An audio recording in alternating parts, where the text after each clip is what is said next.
I was diagnosed with prediabetes about 7 years ago and gave up sugar. As the doctor said to me, well, you've got a few choices here. She said, nobody gives up sugar, so we'll put you on a pill. I said, no, I'm not a pill guy. Let me try giving up sugar. I was 250 pounds at that time. And she said, okay, how long do you want to do this? Well, I said, let's try it a month. If nothing happens, fine. Well, within a month, I'd lost 13 pounds. And I was feeling great. I didn't have any of the ups and the downsies of, what is it when you have that sugar problem, hypoglycemia. Yeah. I didn't have any of that anymore. And long story short, I lost 47 pounds in 6 months and have never felt better, never looked back, and don't eat sugar. This is the Recovery After Stroke podcast with Bill Gassiamis, helping you navigate recovery after stroke.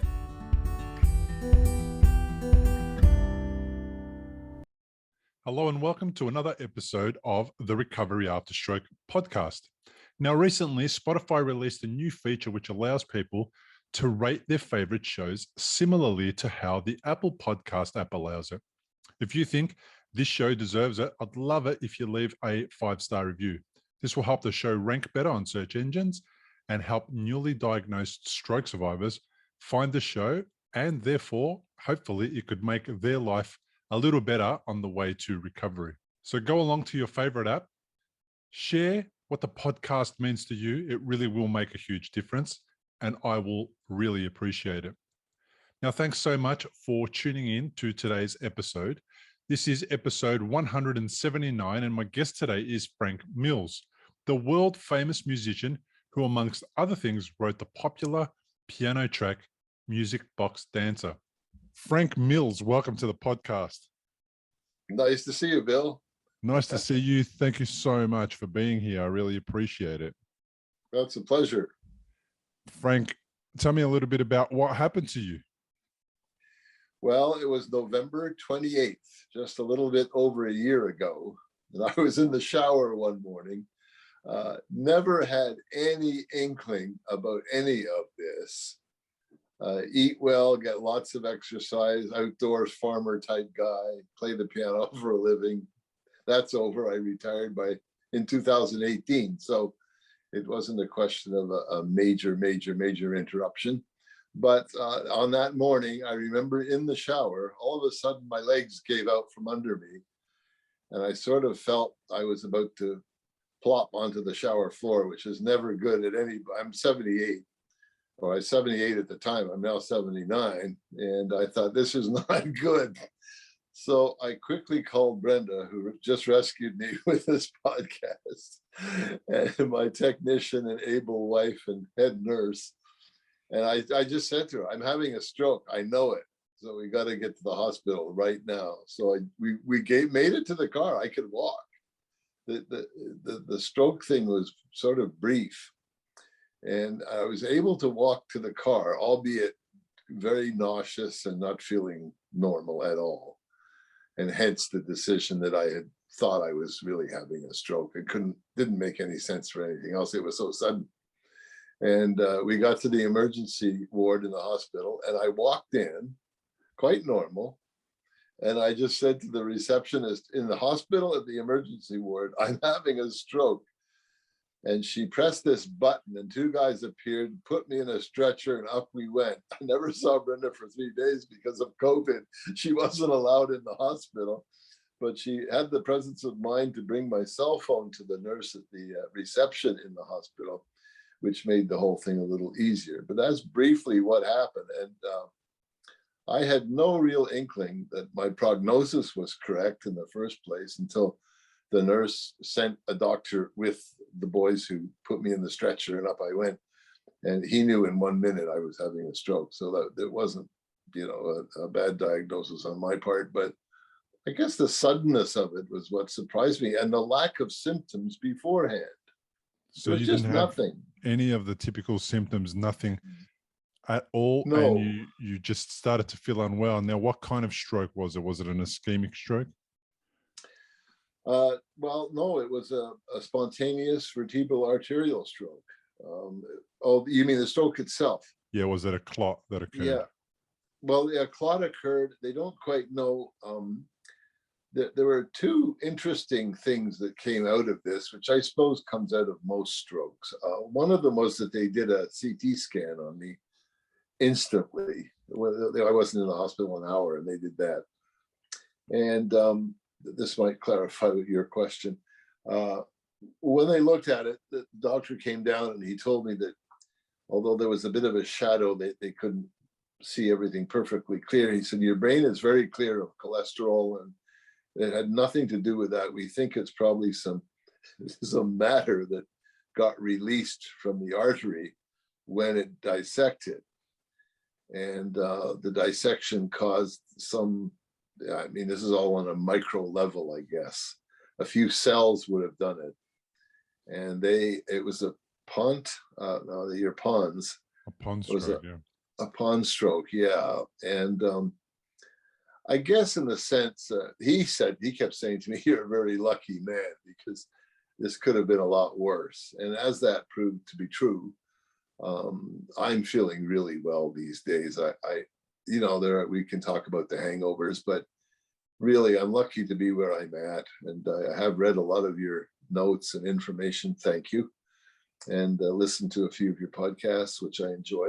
And I guess I'll let you ask the questions, because it was really, he's the doctor, the neurologist that took care of me, a nice guy. And he sort of laughed a bit, and I thought, what's so funny here? And he said, well, you just got lumberman's disease. And I said, lumberjack's disease? What's that? And he said, well, as you know, here in Vermont, the main industry other than tourism is wood and lumbering and logging and boards and plywood and all that. And he said, a lot of guys working in the lumber industry, and particularly loggers who cut trees down, get these arterial dissections, because they will be looking up at the top of a tree and down at the bottom of the base of the tree where they're going to cut it, probably 20 or 30 times during the felling of one tree.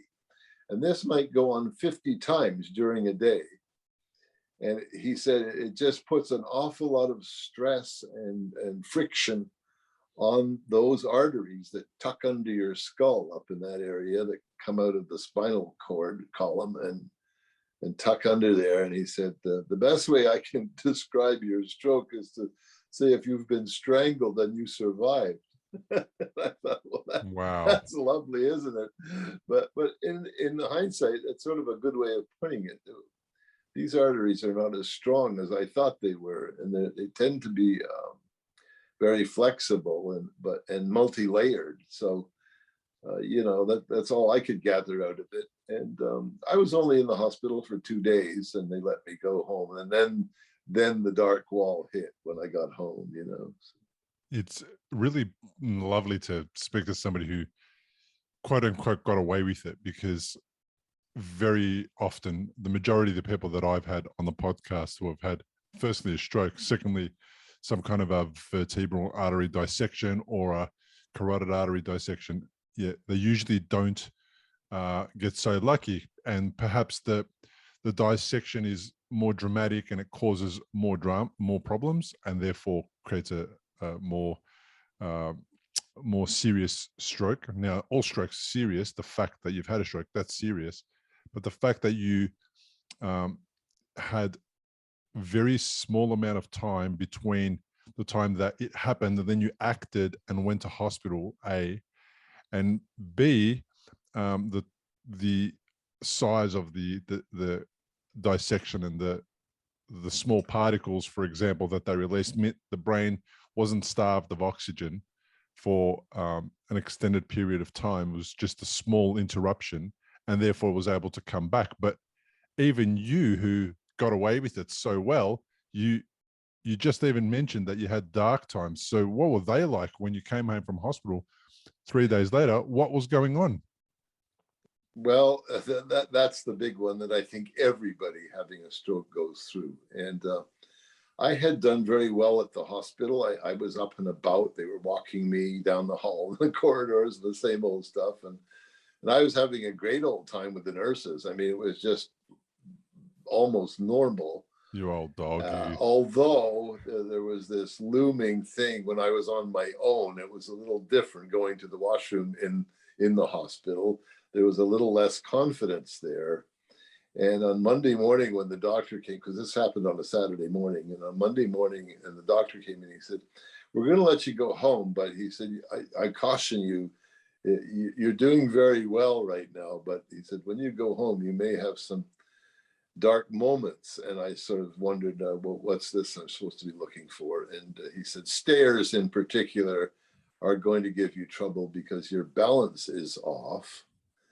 Your eyesight seems to be good. And most of the symptoms that are normal strokes weren't there.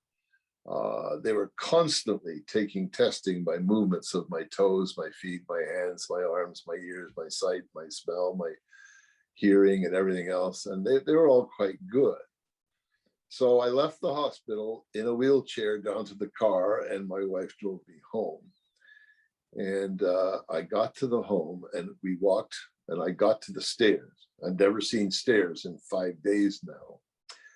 And I looked at these stairs, and I just burst into tears. I sat down, and I thought, there's no way I can get up here. There are only 4 stairs. It's a split level, our home. And there were only 4 stairs to go up. And they were just, I'd never seen it before, of course, since the stroke. They didn't have them in the hospital. Oh, he warned me about this. And I thought, so I sat on my backside and bumped up the steps. And that was okay. I went to the washroom and then spruced up a little bit. And then I came to the stairs again to go down where I could sit and relax with a cup of tea or something. And I froze. I just didn't know what to do. I didn't have any idea what to do. I just, whatever walking I had done, I'd forgotten.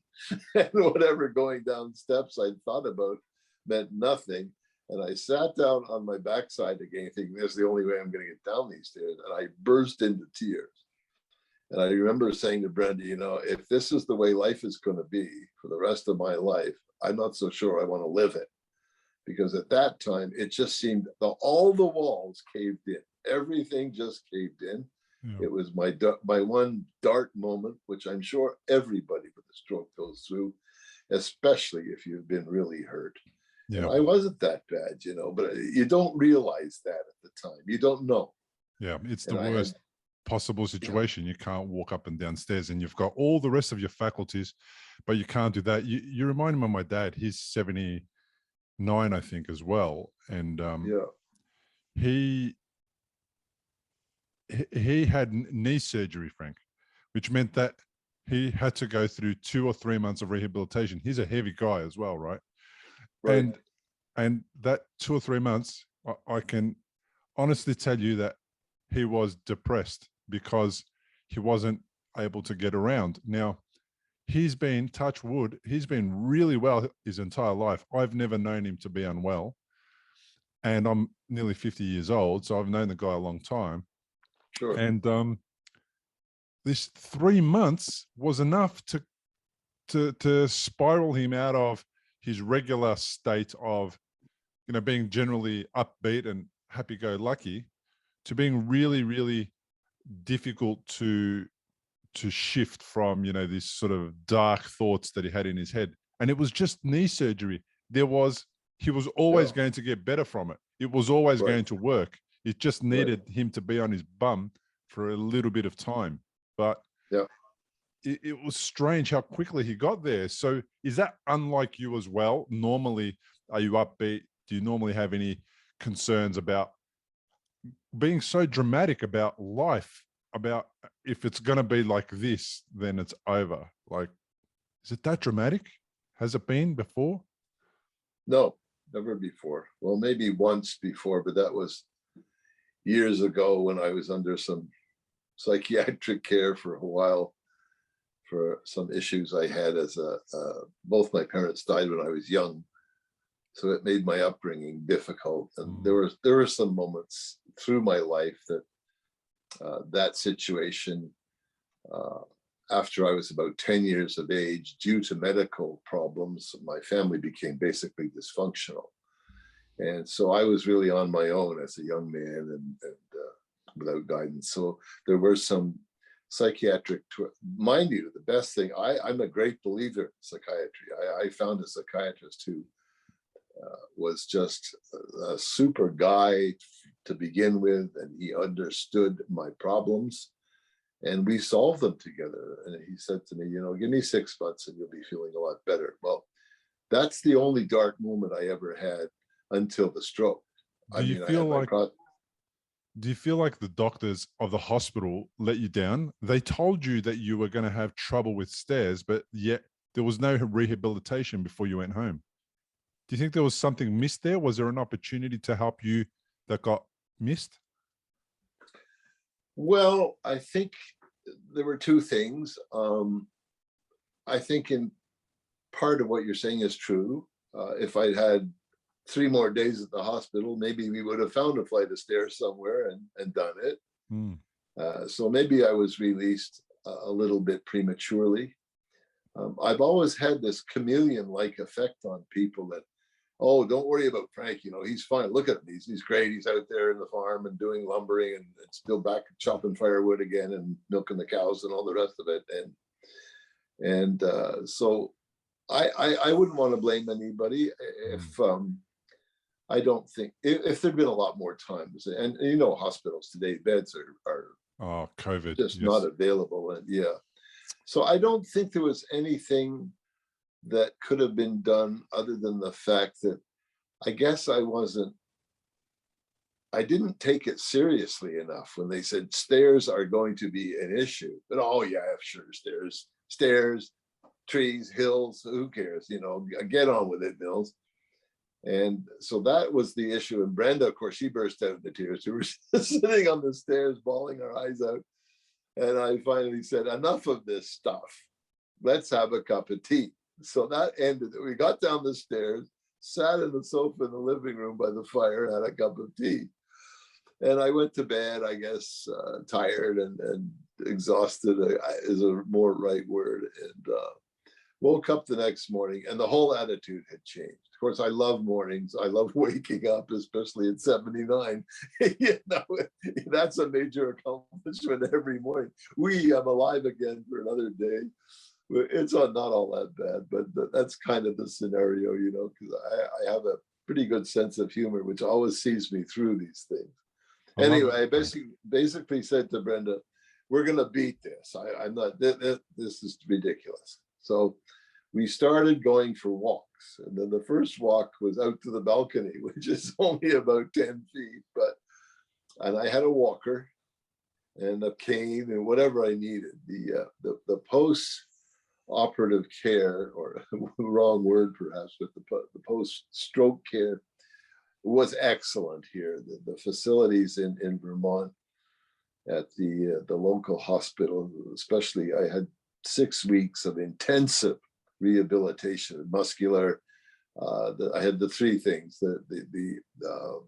If you've had a stroke and you're in recovery, you'll know what a scary and confusing time it can be. You're likely to have a lot of questions going through your mind.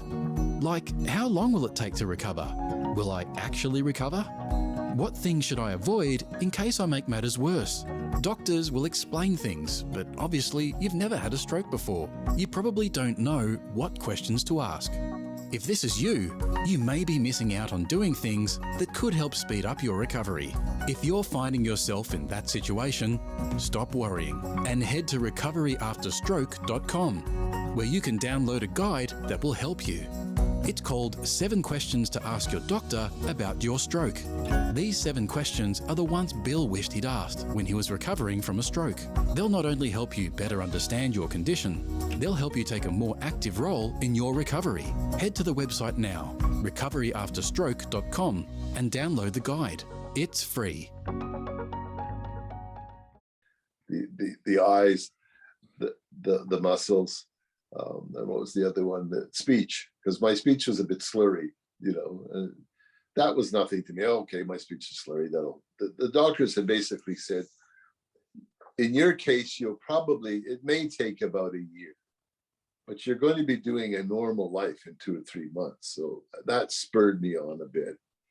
But it was the walks with Brenda that really, we live in a very idyllic setting here. It's in the mountains, the Green Mountains of Vermont, where there are lots of cows and farms, and it's a very bucolic sort of setting, and a lovely place to be older than younger, I think, but that's being honest.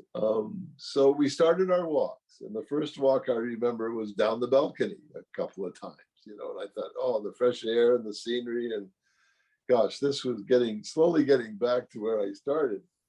And that went, I celebrated, we both took a walk on November the 28th down to the Sugar House, which is about half a mile, and back here. And we took the long route, which is what we called the long route when I was progressing through my post-operative care, or post-stroke care is the right word. And we didn't stop down there. We marched right back and just said, it's been a good year. I can do this, and it's happened. And so we went from that few steps on the porch to a few more steps around the house, and then down to the barn. That was a big one. That's about 100 feet away. And in a couple of days, I was doing that with ease. And then we pushed that to going the garden. We have a drive-in driveway thing, so doing that circle, that's about 500 feet, I guess. And it just went on and on and on until we finally went down to the Sugar House, and after several stops at times. But a year later, I could have probably jogged it if I'd really wanted to. If I'd been forced to, I probably could have jogged down to that place and back again 1 year later. So I felt pretty good about life. There are some hangovers, however, and we can talk about those. I'm taking up more of your time here than No, you that's would. You have some questions, I'm sure. I do. But that's okay. All the stuff that you're saying is relevant, and it's really important for people to hear. What's interesting is that at 79, you've probably known people before you, friends, family, acquaintances that have had strokes that have been more dramatic. Would you have come across somebody before? Many times past. I've probably 3 friends who've passed because of stroke. And They were the typical minor strokes, a couple of minor strokes, then a more serious one, and then finally they get the big one. And the family decides to pull the plug. Now that's the worst case scenario. But that happened over probably 3 or 4 years. And looking back at all of them, there was a lot of drinking, a lot of bad diet, not much exercise. It's the old story. I go to the gym 3 times a week and have been doing that since June and love it. And I believe in it. I think, when if anything, you were talking to a fellow named Moulter, I think, a few weeks ago in your podcast, and he mentioned that if you're in good shape when you start, chances are you'll weather the storm better than if you're not in good shape. That's it. Steve Moulter, he's a similar age to me. He's probably in his mid-40s, and he had a spontaneous vertebral artery dissection as well. And that's the whole point of it. It's like smoking and drinking are things that we do because for some reason we think they bring us good experiences, pleasure. I'm not sure what. I was one of those people. But what they're doing as well is they're slowly deteriorating, increasing the speed at which arteries deteriorate, basically. And and that means when you have a small dissection, that could become very catastrophic much quicker. So you're in the best position to have a dissection if you've always been a non-smoker, if you've always been a non-drinker. And I'm not talking about 1 drink a day or 1 wine a day. I'm not talking about that. And if you've been fit and well, because your baseline is much better, so that you've got a head start on recovery because you've always been unwell. You've always been well. So you've always been unknowingly preparing for a moment when ill health might be around the corner. And that does serve people well. And I suppose I suppose the people who I've found that have had a stroke and they've been really fit and really well, sometimes will complain. They'll say, what was the point of it all? You know, I went to all this effort and look, I still had a stroke. Well, life doesn't miss out on No, you because you've been to right, the gym regularly. It still right, happens to you, of but course. you've done a lot of the preventative work, and that is held you in good stead. So that's really, really important. So even though your friends had, or the people that you've known had a stroke, you still didn't take it seriously for yourself. It's like, this can't happen to me. This is, you know, I'm Frank Mills. Like, I do all these things. These things don't Yeah. happen to me. True? Is that true, or is that a bit different in your own I mind? think the difference is in the word spontaneous. And you were the first one who used that. They didn't call it that in the hospital where I was. It was just called a vertebral artery dissection, Mm, which was already 3 words too big for me to comprehend, yeah. with all the doctors running around. But yeah, I think being prepared, farm life has been good for me in many senses. We don't drink a lot. I have a beer once in a while and Yeah. a scotch now and then. No, I'm not a drinker. Yeah. Smoke, I don't smoke. I have a cigar now and then, and I can't stand inhaling. I'd sick as a dog if I inhaled a cigar. So it's just the pleasure of the smoke and sitting out and relaxing for an hour, because you don't get much time to relax in this atmosphere. It's all fresh air and hard work, Yeah. which is great for us. I think the sedentary city life is not good for us in the sense that physically. Yep. Now, mentally, it's probably better for us in the city. There's more stimulation. No, maybe. I'd say no. It's Anyway, overstimulation, Frank. You know, it's, if you yeah, think yeah, about yeah. city life, for me, especially since my stroke, and now my brain is sensitive to being overstimulated. You know, too many cars on the road, too many noises, too many bright lights at night, Yeah, too much of artificial stuff that's happening around us that we yeah, think is normal. right. I overstimulates the brain, and it's like, no, this is too much. I enjoy, my best time is usually before I go to bed. I go lie down. I try and get in there before my wife comes to bed. I try and get in there for about half an hour or 45 minutes with as little noise as possible and as dim lights as possible, just to unwind my brain from all of Sure, the overstimulation of things. And sure. I do prefer being out in the, we'll call it the countryside, where there's a lot of different versions, different colors of green.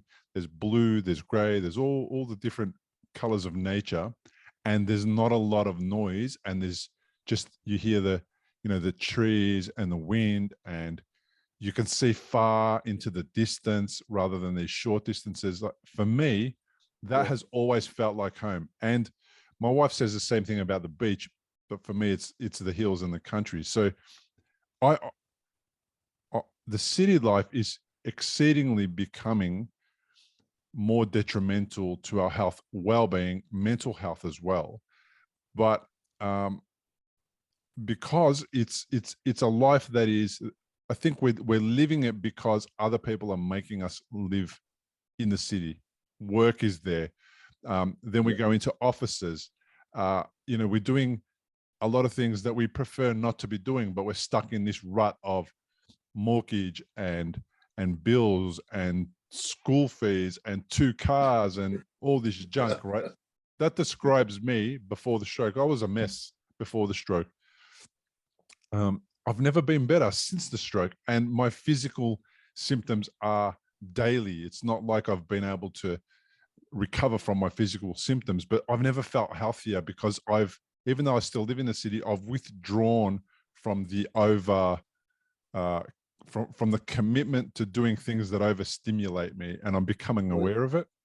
Yeah, So, um, and being sedentary really makes me feel unwell. So, in COVID, in Melbourne, Victoria, in Australia, where I live, the lockdowns have been the longest. We've had the longest lockdowns than anybody, and that forces you to be at home and on your butt for a long, long Yeah. time. That was harder for me than actually going through stroke and stroke rehabilitation. And Right. I had it pretty rough because I had to learn how to walk again, and I had to learn how to use my arm again. And I had 3 strokes over 3 years and brain surgery. So it's not like I had an easy run with stroke, but the lockdowns have been harder on my psyche and Oh, my sure. emotional well-being than Yeah. the stroke. So I envy, I don't really have envy, but if I have to use a word, like I envy Sure. people who live Yeah. in the spaces where you live, you know? Yeah. Well, of course, the only thing we've been able to look at for the last 18 months are the cows. We've only got 9 and they've gone to be bred, so we won't see them till May again. So it's a nice life out here in the country. But again, when you get back to the possibility of stroke and the spontaneity of the dissection, I never knew what a dissection was until I had the stroke. And I knew it, I was not prepared for that because the friends I had lost to stroke, I suspected had high cholesterol levels. Their blood was probably full of fat and sugar. I was diagnosed with prediabetes about 7 years ago and gave up sugar. As the doctor said to me, well, you've got a few choices here. She said, nobody gives up sugar, so we'll put you on a pill. I said, no, I'm not a pill guy. Let me try giving up sugar. I was 250 pounds at that time. And she said, okay, how long do you want to do this? Well, I said, let's try it a month. If nothing happens, fine. Well, within a month, I'd lost 13 pounds and I was feeling great. I didn't have any of the ups and the downsies of, what is it when you have that sugar problem, hypoglycemia. Yeah. I didn't have any of that anymore. And long story short, I lost 47 pounds in 6 months and have never felt better, never looked back, and don't eat sugar, basically. I mean, I'll have the odd cookie if it's there, but I'm very fastidious about cookies and booze. So I stay away from both of them, not that the latter was ever a problem. But one thing that I mentioned that the stroke did for me was it gave me a few CT scans. They do 2 or 3 of them by the time I was out of there in 3 days.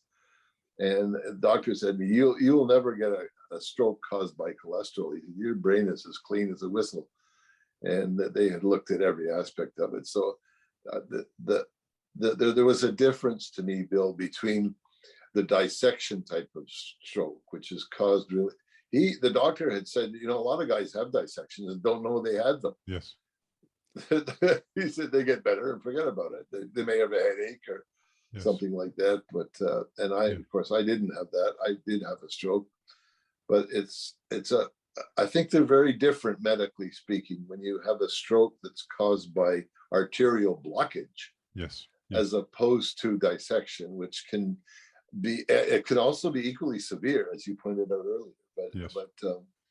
But it wasn't in my case. And in 6 weeks, I was driving my truck back down to rehabilitation. The nurse said to me, how'd you get here? I said, I drove. How'd you get here?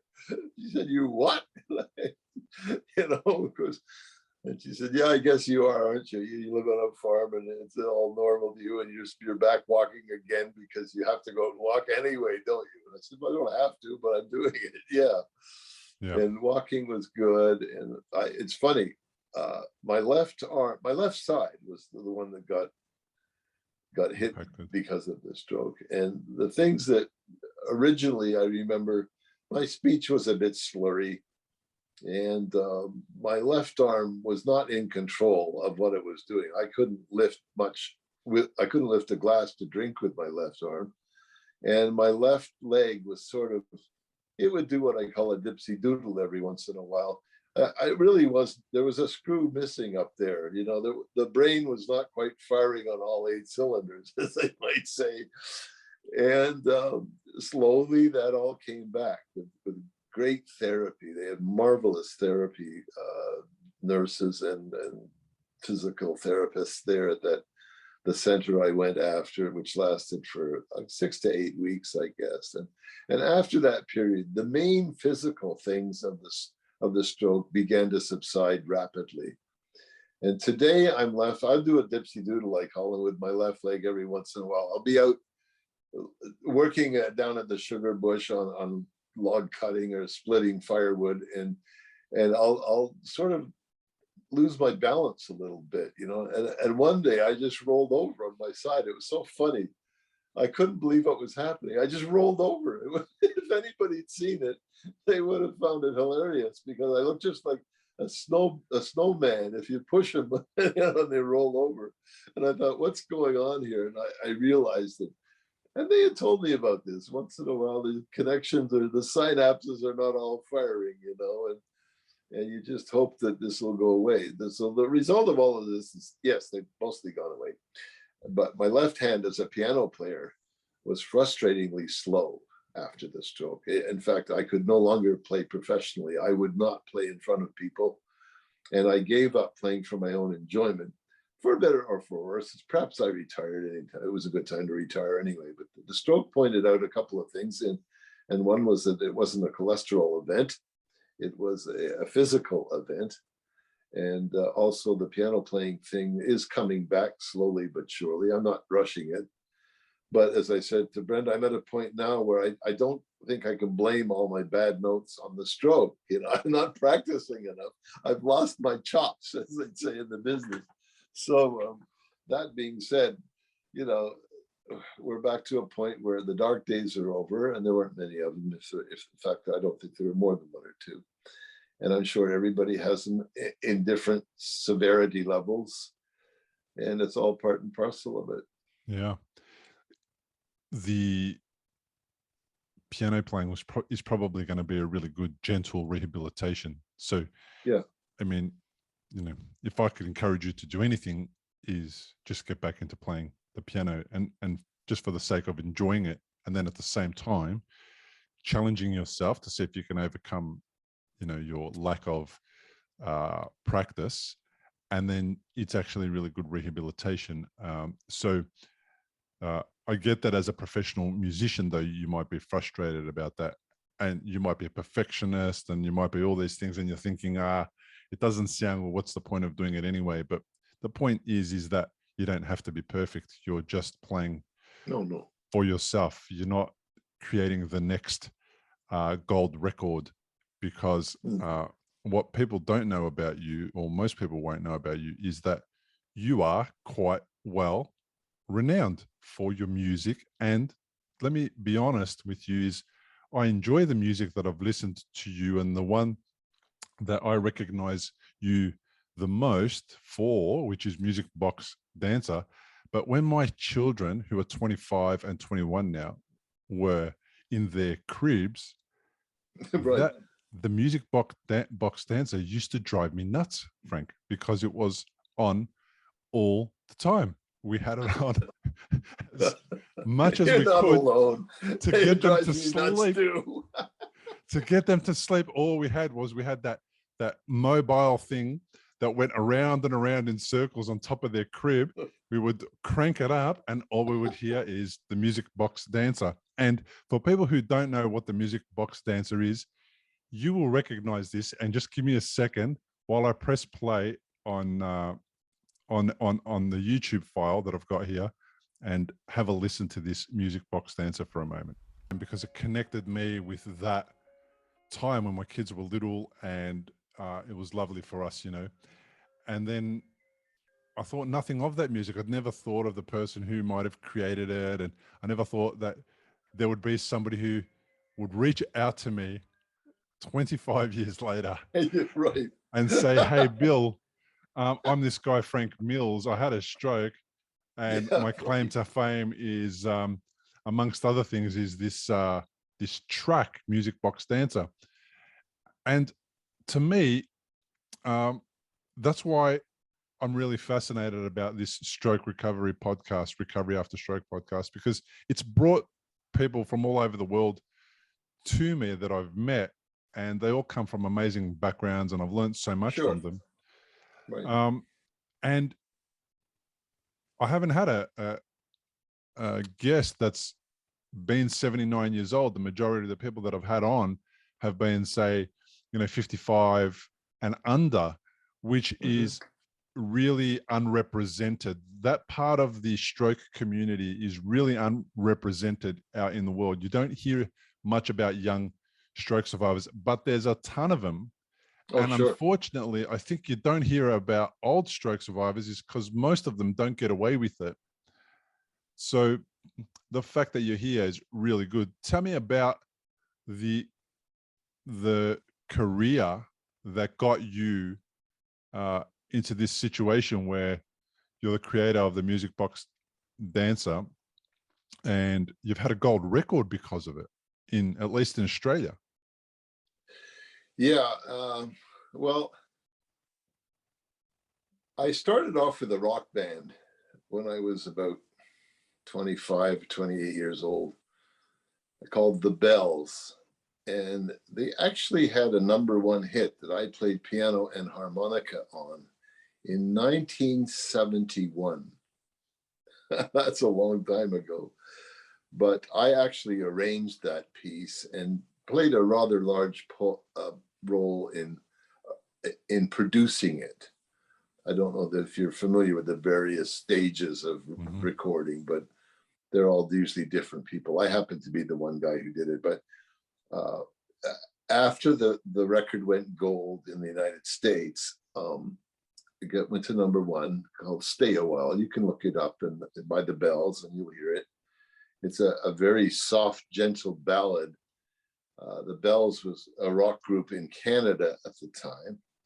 And rock is putting it mildly. It was probably elevator music, but at that time, but compared to what Springsteen's doing these days, which is rock, Yeah. And I wasn't altogether comfortable with that. I was happy to get the gold record, of course, with the Bells, but I realized that I didn't really want to be a singer. So, and I didn't mind playing the piano. I was a pianist at the time. That's how I was earning my living with the Bells. So that lasted for 2 years. And I finally decided to go out on my own. And I made a record, a recording of piano music. It was called 7 of My Songs and Some Others, a strange title. But I played stuff like Bridge Over Troubled Water on it and all of my own arrangements. And it was very different. I would challenge some people to, do you know what song I'm playing here? And most of the lay people wouldn't know at all. A musician would just sum it up right away. But my arrangements were very different. So anyway, and I kind of liked that little niche, but the recording company made me a deal I couldn't refuse. And they said, well, do an album and we'll help you pay for it. And actually, I ended up having to go to the bank to borrow to finish it, but that's all history. And I made the album, and it was an instrumental album, piano album. And it's just fate was ironic. Everything was telling me to be a singer, but this was going to be the way to go. And no, I said, no, I'm not interested in the fame or the fortune and the singing and the hard rock life. It's not for me. I want to be a piano player and just do my thing, So, well, damned if we didn't have one of the songs on that album was liked by the artist and repertoire director at Polygram Records, Canada, which is where I was at the time. And he said, do you have lyrics for that song? And I thought, oh, here we go again, back to the sing song. I said, yeah, I do. He said, well, sing it. And he stuck the album on in his office. And I sang a song called Love Me, Love Me, Love, which went to #1 in Canada in 3 months after I'd recorded it. So I was doing okay. As a young guy, I had 2 gold records under my belt. And that one of them just in Canada. Although Love Me, Love Me, Love went to number 40 in the States. It didn't do well, but that's fine. It was number 40 is better than nothing. That's pretty good. So, yeah. So I was off to a great career. And eventually they realized that singing was not for me. My heart wasn't in it. And I did a series of 26 albums on piano and orchestra after that. So writing songs, I must have written at least 200 pieces for the artist Frank Mills on piano, and other people recorded them. James Last, a lot of the big instrumental guys in Europe recorded my pieces.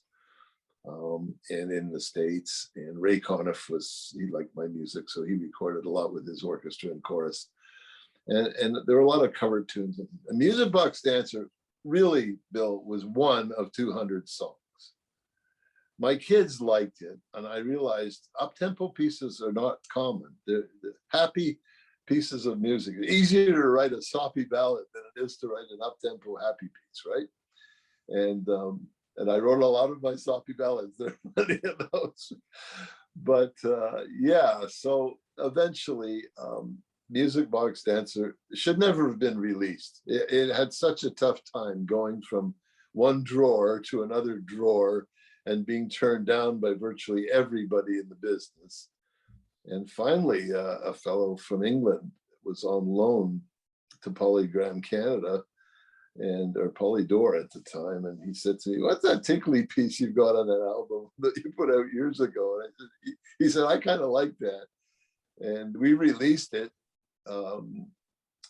I said to him at the time, "This is all very well, but I got to put bread and butter on the table here. What are we gonna? How many are we gonna sell?" And he said, "Oh, 5,000 or maybe 7." And about 6 months later, we'd already sold 1 million in Canada, and that's a big market, a tiny market for 1 million records. It was just about every other Canadian must have bought one. Wow. And so I ended up with Music Box going to #1 in 26 countries. I've got 16 gold albums up there and 14 platinum ones. And it's been a hell of a career that nobody knows about. But there's Music Box Dancer. Once said, I think in Wikipedia, one of the most memorable melodies ever written. And now that's about the best compliment a writer can get. And there it is. So here I am, stroke later, and still really not in the music business. I basically retired in 2018 on purpose, did my last concert, and wrote music to the poem In Flanders Fields. I don't know if you know it, by John McCrae. It's about the First World War. And I wrote music to that, and it's being used now by veterans and things on Armistice Day in Canada. It's starting to catch on quite well, which is nice. I did it as a nonprofit, just a thank you for the vets and as a farewell project. So that's where I'm at today. Wow. And it's catching on. It's interesting, you said it's a hell of a career that nobody knows about. Yeah. What genre is this career that you've had? Like, what genre is it in, and how does and because I've only ever heard of the gold albums, for Elvis Presley and Michael Jackson, right, and those kind of guys, you hear that they make it big in the charts, etc. What chart were you ranking in? Is it the same chart that I'm listening to, the pop chart or something like that? Or I guess the best way I can describe it is BBC Two. I don't know. They were the ones who really caught on to it, and the rock stations hated me. Right. They just loathed me because, in essence, my career was one of narrow casting, Bill. I wrote songs and piano and orchestra. I love the big orchestra, and I toured with a large orchestra for 5 years. And my own small band, well, there were 13 of us to begin with, and then down to 5. And the 5 of us toured for 12 years, the last 12 years. 2018, it was 2006 on to 2018. I traveled with 6 of the best guys a guy could ever wish for to work with. We had a wonderful career together. Everybody got well paid, and we had a great time. I went to Japan. Has been an amazing market. As you can imagine, a little ballerina with that song going around in circles, it appealed to the Japanese like nobody else before. I had several gold records from Japan. It was on the charts in Japan for 9 months. Wow. And here's middle of the road, sort of easy listening elevator Frank touring in Japan and gets mobbed by school children at the airport when we arrived. It was hilarious. So the constant problem for me in the press has been, where do we put him? Here's this guy with this mega hit, and there's not a rock and roller in the audience. They're all older people and loving it, having a great time. So the long and the short of it, to answer your question, was I'd been narrow casting. I knew that from the minute I went into instrumental music. Even the first guys at the record company said, yeah, but what are we going to do with it? You know, it's a nice song, but what are we going to do with it? What do you mean, what are you going to do with it? Promote it? Well, we can't promote that. Nobody will play it, you know. And this went on. And finally, I said, well, they had to play it because the phones lit up every time they played the darn thing, no matter what city it was. The phones would light up and you couldn't make a phone call in. The switchboards were jammed. Wow. And it was hilarious. I remember going to Ottawa to give a concert, one of the first concerts I ever gave after Music Box Dancer, alone. There I was on the stage with myself and said to the producer, how many people do you expect to show up? This was an open air concert on a beautiful river in Ottawa, which is a pretty city in Canada. It's the capital. And there we were on the stage. He said there'll be about 500 there. I was driving from Montreal. I lived in Montreal, drove to Ottawa, got in a traffic jam, and I didn't know what was going on. I thought, I'm not going to make it for 2 o'clock. And I rolled down the window and said to the guy, is this traffic going to last like this? Does this happen all the time in Ottawa? Because I'm trying to get somewhere. And he said, no, they're all lined up for the Frank Mills concert. Wow. So I parked my car on the field and walked to my concert. 5,000 people showed up instead of 500. They ran out of free Pepsi and hamburgers in about 10 minutes. They had to call in the pizza trucks and get it because Pepsi had decided to sponsor this thing. So it had its wonderful moments. It's been a great career. And I sort of sat in the back and laughed all the way to the bank while this was all going around me without any fanfare whatsoever. There was a time in Canada when I could walk around and people would recognize me, but I can go anywhere I want today and nobody has any idea who I am. Yeah. Which is kind of fun. That is kind of fun. Here in 20 minutes. That's all right. So what's interesting is that you said, you know, all the rock and roll people would have hated you or disliked your amount of taking up their supposed airtime or anything like that, right? Oh, yeah. But what's interesting is that there's a lot of real famous bands whose guitarists and whose musicians are really classically trained. I know the guys in Metallica and some of the other popular rock bands have classically trained musicians that play in that band and then have decided, you know, that their niche or what they love to do is hard rock or heavy metal or whatever they call it, right? Yeah. So that's really interesting. And that they couldn't appreciate your formula for success. You know, your formula is really what it's about. And I think there's something to learn from you if you're an aspiring musician. It's like, what the hell's Frank doing? Why is he getting this airtime? And if it's not necessarily, I'm going to do what Frank does and play piano music, it's like understanding the psyche that goes into creating a piece and then finding a way to somehow get it played and then having these unexpected results because of it. I think there would have been a lot to learn from you rather than giving you a hard time about the fact that you've got Piano Box Dancer on the charts. Well, when you go into it, there's no hindsight. So, you know, I can look back now and see how it came about and why it came about. But there's no doubt when anybody goes into any creative field, you're playing the odds. The odds are you're not going to make it. Right. That's the bad news to start with. Right. Now, if you think you're good enough, and my attitude was always this, I was raised in a house where classical music was always played. I studied classical music most of my life and enjoyed it. And remember, I got admitted to McGill University's music school by playing Rachmaninoff's Second Piano Concerto by ear in C sharp minor instead of C minor. And the entrance examiner said to me, "That's very lovely, but why do you play it in C sharp minor?"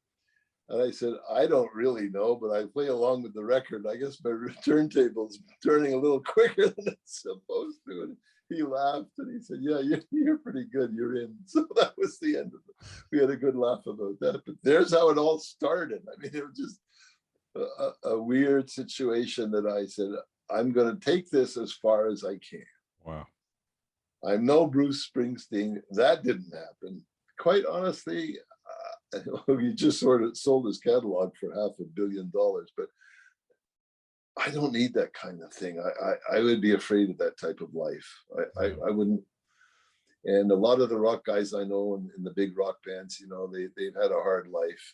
It's 300 days a year on the road for a lot of them in the beginning, and there's not enough to do. You know, you're doing the same show every night, and oh gosh. So I was lucky. We had various orchestras. The core band was 4 guys, you know, and myself. And we would build on that. We had orchestras as big as 80 people in the recording studio one time. And at other times, there were just the 4 of us. So I liked the big orchestra. I always enjoyed playing with them. And it was a bit of a perk, I guess, to be invited to play with the various symphonies in Canada and raise some money for them and do that kind of stuff, you know. So it's been very rewarding, much more. I took it as far as I could, and it went much further than I ever thought it would. So there you have the career side of it. And now I've got the stroke to worry about and get on with that. So yeah, it's good. You're living a full life. It's, you know, when I consider my life, it's the type of life I want to live. I want to live a full life. I want to take things as far as I can take them.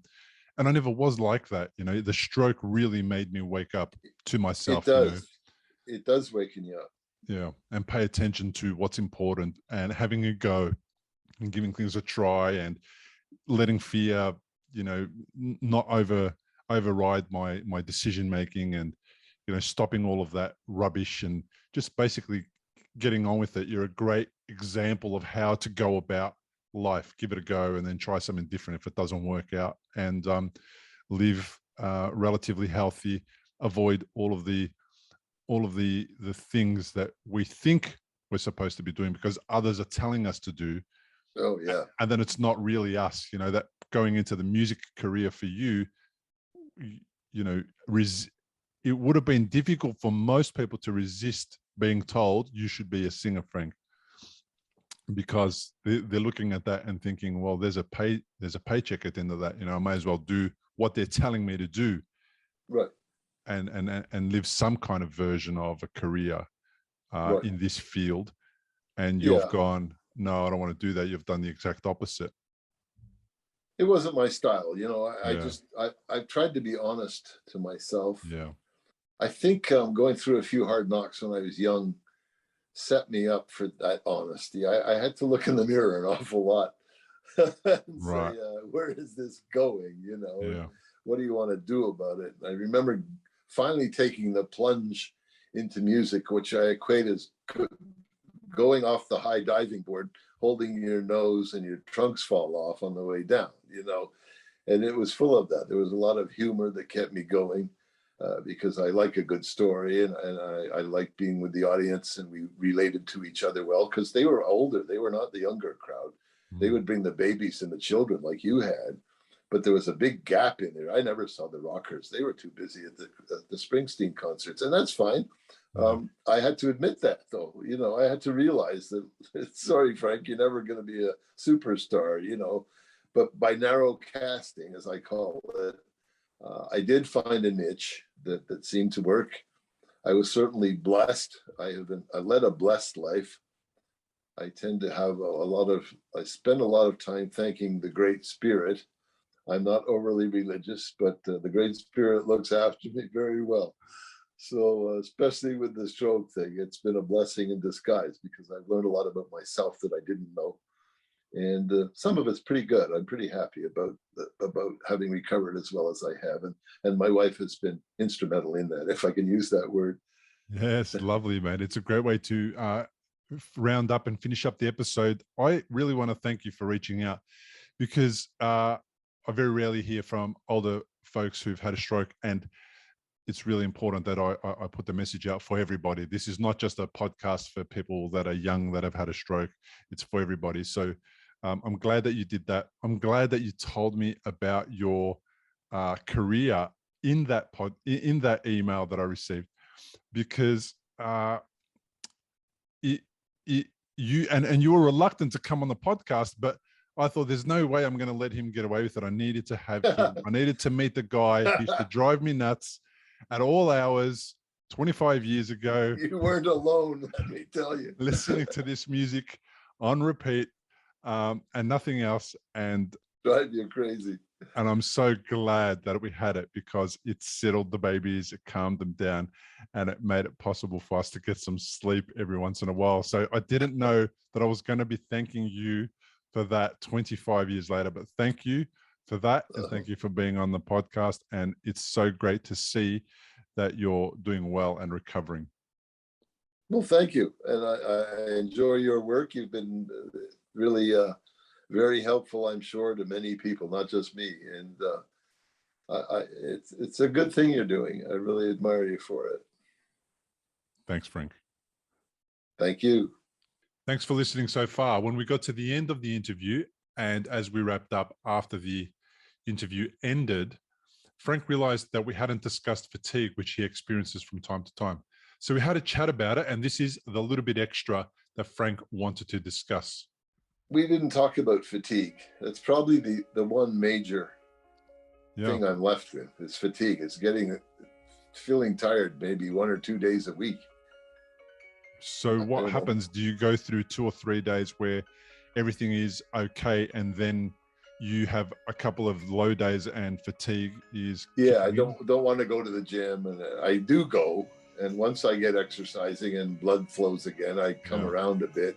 But there are days when I just feel lethargic and tired, and I think it's a hangover from it.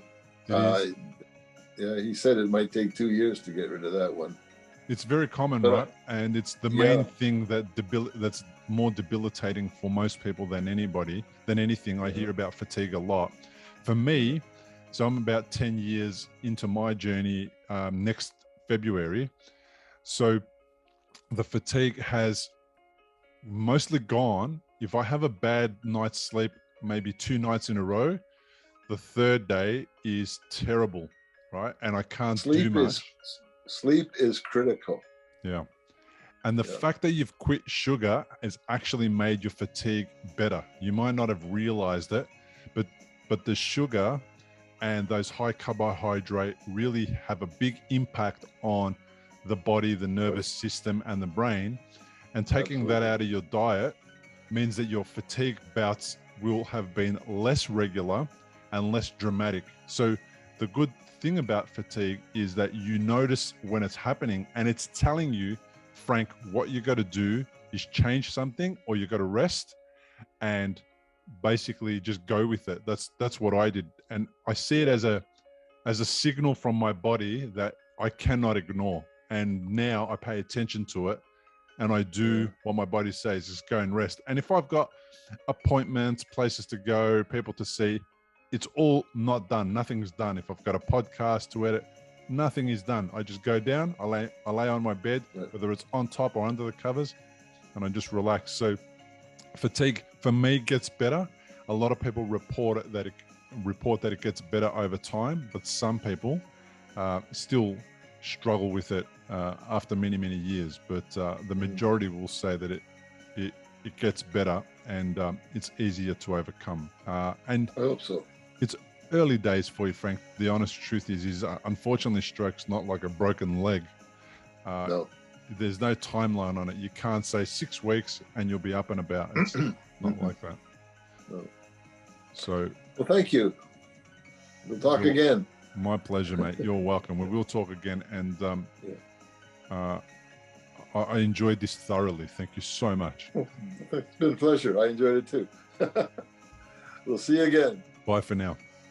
Thanks so much for listening. I had a real blast speaking to Frank and learning about his life, and meeting the guy who made the music that used to drive me nuts at 1 o'clock in the morning 25 years ago. Now, do you ever wish there was just one place to go for recovery advice and resources and support in your stroke recovery? Whether you've been navigating your journey for weeks, months, or years, I know firsthand how difficult it can be to get the answers you need. This road is both physically and mentally challenging, from reclaiming your independence to getting back to work to rebuilding your confidence and more. Your symptoms don't follow a rule book, and as soon as you leave the hospital, you no longer have the medical advice from professionals on tap. I know for me, it was as if I was teaching myself a new language from scratch with no native speaker in sight. If this sounds like you, I'm here to tell you that you're not alone, and there is a better way to navigate your recovery and rebuild a fulfilling life that you love. I've created an inclusive, supportive, and accessible community called Recovery After Stroke. This all-in-one support and resource program is designed to help you take your health into your own hands. It's your guidebook through every step of your journey, from reducing fatigue to strengthening your brain health to overcoming anxiety and more. To find out more, just go to recoveryafterstroke.com. See you next time. Importantly, we present many podcasts designed to give you an insight and understanding into the experiences of other individuals. Opinions and treatment protocols discussed during any podcast are the individual's own experience, and we do not necessarily share the same opinion, nor do we recommend any treatment protocol discussed. All content on this website and any linked blog, podcast, or video material controlled this website or content is created and produced for informational purposes only and is largely based on the personal experience of Bill Gassiamis. The content is intended to complement your medical treatment and support healing. It is not intended to be a substitute for professional medical advice and should not be relied on as health advice. The information is general and may not be suitable for your personal injuries, circumstances, or health objectives. Do not use our content as a standalone resource to diagnose, treat, cure, or prevent any disease for therapeutic purposes or as a substitute for the advice of a health professional. Never delay seeking advice or disregard the advice of a medical professional, your doctor, or your rehabilitation program based on our content. If you have any questions or concerns about your health or medical condition, please seek guidance from a doctor or other medical professional. If you are experiencing a health emergency or think you might be, call 000 if in Australia, or your local emergency number immediately for emergency assistance, or go to the nearest hospital emergency department. Medical information changes constantly. While we aim to provide current, quality information in our content, we do not provide any guarantees and assume no legal liability or responsibility for the accuracy, currency, or completeness of the content. If you choose to rely on any information within our content, you do so solely at your own risk. We are careful with links we provide. However, third-party links from our website are followed at your own risk, and we are not responsible for any information you find there.